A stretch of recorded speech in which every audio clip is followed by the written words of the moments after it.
வணக்கம். சற்று முன் கிடைக்கப்பெற்ற மிக மிக முக்கியமான செய்தி ஒன்று வெளியாகி உள்ளது.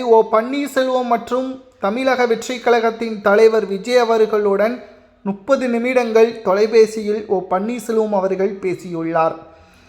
அதிமுகவிலிருந்து நீக்கப்பட்ட ஓபிஎஸ் அவர்கள் அடுத்து என்ன செய்ய போகிறார்? அதிமுக உரிமை மீட்பு கழகம் என்பதை தொடங்கிய நிலையில் வருகின்ற சட்டசபை தேர்தலில் போட்டியிடுவதாகவும் தெரிவித்தார். சுயேட்சையாக தனித்து போட்டியிடுகிறாரா அல்லது கூட்டணி வைத்து போட்டியிடுகிறாரா என்ற பல்வேறு கேள்விகளும் எழுந்தது. நேற்று பன்னீர்செல்வம் அவர்கள் கூட்டணிதான் என்பதை அதிகாரப்பூர்வமாக அறிவித்தார். ஆனால் எந்த கட்சிகளுடன் எந்த தலைமையின் கீழ் பன்னீர்செல்வம் அவர்கள் கட்சியில் கூட்டணி வைக்கப் போகிறார் என்று யாருக்கும் தெரியாமல் இருந்தது. ஏன் ஓபிஎஸ் அவர்களை வெளியிடவில்லை? அவர் வெளியிட்டு இருந்தால்தான் அனைவருக்கும் தெரிந்திருக்கும். ஆனால் இப்பொழுது பன்னீர்செல்வத்தின் ஆதரவாளர்களிடம் இருந்து வந்த தகவலின் அடிப்படையில் இன்று காலையில் பன்னீர்செல்வம் அவர்களும் தமிழக வெற்றிக் கழகத்தின் தலைவர் விஜய் அவர்களும் தொலைபேசியில் பேசியுள்ளனர். செங்கோட்டையன் அவர்கள் மூலமாக ஓபிஎஸ் அவர்கள் தொலைபேசியில் பேசியுள்ளார்.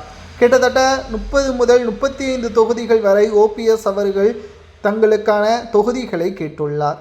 மேலும் ஓபிஎஸ் அவர்கள் கேட்கின்ற தொகுதிகளை விஜய் அவர்கள் நிச்சயமாக கொடுப்பார். ஏனென்றால் தமிழக வெற்றிக் கழகத்தில் இதுவரைக்கும் எந்த ஒரு பெரிய கட்சிகளும் கூட்டணிக்கு வரவில்லை. இதனால் பன்னீர்செல்வம் அவர்கள் கேட்கின்ற தொகுதிகளை கொடுப்பதன் காரணமாகவும் சசிகலா மற்றும் டிடிவி தினகரனும் நிச்சயமாக தமிழக வெற்றிக் கழகத்தின் கூட்டணிக்கு வந்துவிட்டால் தென் மாவட்டங்களும் வட மாவட்டங்களிலும் நிச்சயம் அதிமுகவின் பெரும்பான்மையான தொண்டர்கள் பன்னீர்செல்வத்திற்கான ஆதரவுகள் நிச்சயமாகவே கிடைக்கும்.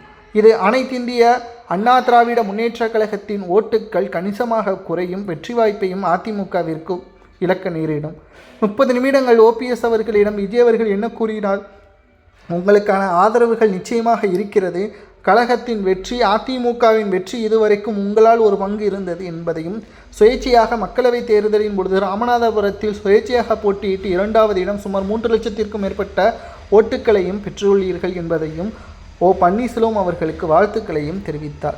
தற்பொழுது நிச்சயமாக உங்களுக்கான ஆதரவுகள் களத்தில் இருப்பதால் நீங்கள் கேட்கின்ற தொகுதிகளை நாங்கள் யோசித்து கொடுப்பதாக தெரிவித்திருந்தார். மேலும் ஜனவரி மாதத்திற்குள் நிச்சயமாக ஓபிஎஸ் அவர்களுக்கான வெற்றி வாய்ப்பை பன்னீர்செல்வம் அவர்கள் அந்த தொகுதிகள் கிடைத்துவிட்டால் அதிமுகவின் கூட்டணியிலிருந்து என்டிஏ கூட்டணியிலிருந்து வெளியேறிய அதிகாரப்பூர்வமான அறிவிப்பு தாவேகாவின் தலைமையில் கூட்டணி வைப்பதற்கான ஏற்பாடுகளை ஓபிஎஸ் அவர்கள் செய்யப்போகிறார் என்ற தகவலும் கிடைக்கப்பெறும். ஓபிஎஸ் அவர்கள் தமிழக வெற்றிக் கழகத்தின் தலைமையில் கூட்டணி வைத்தால் வெற்றி உறுதியா என்பதை கமெண்ட் வாயிலாக மறக்காமல் கூறுங்கள்.